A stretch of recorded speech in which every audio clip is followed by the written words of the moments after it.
നമസ്കാരം. ഗസയുടെ വെടിനിർത്തലിന്റെ ഭാവിക്ക് ഏറ്റവും വലിയ ഭീഷണി നേരിട്ട ആഴ്ചയാണ് കടന്നുപോയത്. ഹമാസും ഇസ്രായേലും ഡൊണാൾഡ് ട്രംപും ഗസ വീണ്ടും യുദ്ധത്തിലേക്ക് പോകുന്നു എന്ന പ്രതീതി സൃഷ്ടിച്ചു. വെടിനിർത്തൽ കരാർ ഇസ്രായേൽ ലംഘിക്കുന്നു എന്നാരോപിച്ചാണ് ഹമാസ് ബന്ദികളെ മോചിപ്പിക്കില്ലെന്ന് അറിയിച്ചത്. തൽക്കാലം പരിഹാരമായെങ്കിലും രണ്ടാം ഘട്ടത്തിലേക്ക് വെടിനിർത്തൽ പോകുമോ എന്നതിൽ വലിയ പ്രതീക്ഷയില്ല. ഗസയിൽ നിന്നും ഫലസ്തീനികളെ ആട്ടിപ്പായിക്കാനുള്ള ട്രംപിന്റെ പദ്ധതിക്ക് ബദൽ വഴി ആലോചിക്കുകയാണ് അറബ് രാജ്യങ്ങൾ. അത് ഹമാസിനെ ഭരണത്തിൽ നിന്ന് മാറ്റുക എന്നതാണെന്നാണ് റിപ്പോർട്ട്. മറുഭാഗത്ത് AI യുദ്ധത്തിൽ ടെസ്ല മേധാവി ഇലോൺ മസ്കും ഓപ്പൺ AI മേധാവി സാം ആൾട്ട്മാനും കൊമ്പുകോർക്കുന്നു. കഴിഞ്ഞയാഴ്ചയിലെ പ്രധാന ലോക വാർത്തകൾ സമഗ്രമായി നോക്കാം. വേൾഡ് വിത്തസിലേക്ക് സ്വാഗതം. ഗസയിൽ വെടിനിർത്തി എന്ന് പറയുമ്പോഴും ലക്ഷങ്ങൾക്ക് കയറി താമസിക്കാനുള്ള താൽക്കാലിക വീടുകൾ പോലും അവിടെയില്ല. ഈജിപ്ത് ഗസ അതിർത്തിയിൽ മൊബൈൽ വീടുകളുമായി നൂറുകണക്കിന് ട്രക്കുകൾ കാത്തുകെട്ടിക്കിടന്നിട്ടും ഇസ്രായേൽ അവ കടത്തിവിട്ടില്ല. ഇതടക്കം ചൂണ്ടിക്കാട്ടിയാണ് ഇനി ബന്ദികളെ വിട്ടുതരില്ല എന്ന് ഹമാസ് പ്രഖ്യാപിച്ചത്. ശനിയാഴ്ചക്കകം ബന്ദികളെ വിട്ടില്ല എങ്കിൽ ഗസ നരകമാകുമെന്ന് US പ്രസിഡന്റ് ഡൊണാൾഡ് ട്രംപും ഭീഷണി മുഴക്കി.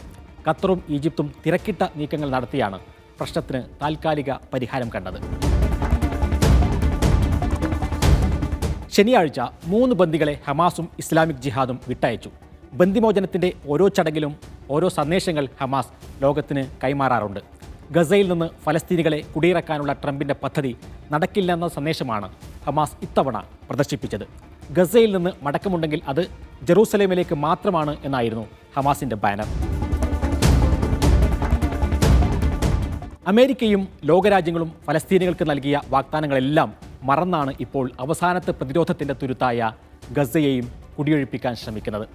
ഗസയും വെസ്റ്റ് ബാങ്കും ചേർന്ന് സ്വതന്ത്ര ഫലസ്തീൻ രാഷ്ട്രം സ്ഥാപിക്കും എന്നായിരുന്നു 1993 ഓസ്ലോ കരാർ. 1967 അറബ് യുദ്ധത്തിൽ കയ്യേറിയ പ്രദേശങ്ങളിൽ നിന്ന് പിന്മാറുമെന്നും ഇസ്രായേൽ ഒപ്പിട്ടു നൽകിയിരുന്നു. പക്ഷേ സയണിസം അതിൻ്റെ ജന്മസ്വഭാവമായ വഞ്ചന തുടരുകയായിരുന്നു. ഗസയിൽ റിയൽ എസ്റ്റേറ്റ് കണ്ണോടെയുള്ള നീക്കങ്ങൾ ട്രംപ് ഒന്നാം ടേമിൽ തന്നെ തുടങ്ങിയതാണ്. മരുമകൻ ജേഡ് കുഷ്ണറിനായിരുന്നു ചുമതല. എബ്രഹാം എക്കോട്ട് എന്ന പേരിൽ ട്രംപും മരുമകനും അവതരിപ്പിച്ച പശ്ചിമേഷ്യൻ പദ്ധതിയുടെ ഭാഗമായി ഗൾഫ് രാജ്യങ്ങൾ ഇസ്രായേലുമായി കൈകോർത്തു. കുഷ്ണർ തൻ്റെ സ്വപ്നത്തിൽ തന്നെ ഉറച്ചു നിൽക്കുകയായിരുന്നു. കഴിഞ്ഞ വർഷം ഹാർവാർഡ് യൂണിവേഴ്സിറ്റിക്ക് നൽകിയ അഭിമുഖത്തിൽ പോലും ഗസയിൽ നിന്ന് ഫലസ്തീനികളെ ആട്ടിപ്പായിച്ച് അവിടെ സുഖവാസ കേന്ദ്രം നിർമ്മിക്കുന്ന കാര്യം കുഷ്ണർ തുറന്നു പറഞ്ഞിരുന്നു. പശ്ചിമേഷ്യയിലെ തൻ്റെ ബിസിനസ് താൽപ്പര്യങ്ങൾ നിറവേറ്റാൻ സ്റ്റീവ് വിറ്റ്കോഫിനെയാണ് ട്രംപ് രണ്ടാം ടേമിൽ നിയോഗിച്ചിരിക്കുന്നത്. റിയൽ എസ്റ്റേറ്റ് മേഖലയിൽ അറബ് നേതാക്കളുമായി നല്ല ബന്ധം നേരത്തെയുള്ള വ്യക്തിയാണ് സ്റ്റീവ് വിറ്റ്കോഫ്. ഗസയെ മുൻനിർത്തി സ്റ്റീവ് വിറ്റ്കോഫിൻ്റെ കരുനീക്കങ്ങൾ എന്താകും എന്ന് ഇനിയും അറിയാനിരിക്കുന്നതേയുള്ളൂ. വെടിനിർത്തൽ ഇനിയും മുന്നോട്ട് പോകുമോ എന്നും കണ്ടറിയണം. തുരങ്കമോ റെയിൽവേയോ നിർമ്മിച്ച് ഗസയെയും വെസ്റ്റ് ബാങ്കിനെയും ബന്ധിപ്പിക്കാമെന്ന് 2020 പശ്ചിമേഷ്യൻ പ്ലാനിൽ ട്രംപ് പറഞ്ഞിരുന്നു. അതിൻ്റെ നേർ വിപരീതമാണ് ഇപ്പോൾ ട്രംപ് പറയുന്നത്.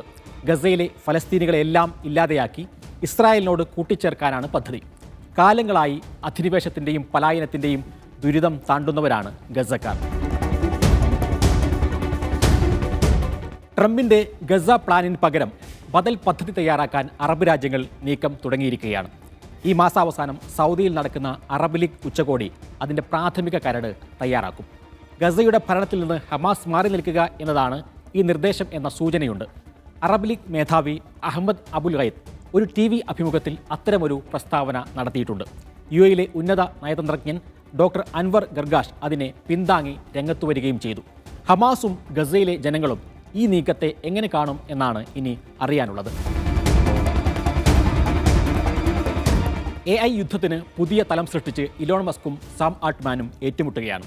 ChatGPTയുടെ മാതൃസ്ഥാപനമായ ഓപ്പൺ AIക്ക് $9,740 കോടി വില പറഞ്ഞു ടെസ്ല X മേധാവി ഇലോൺ മസ്ക്.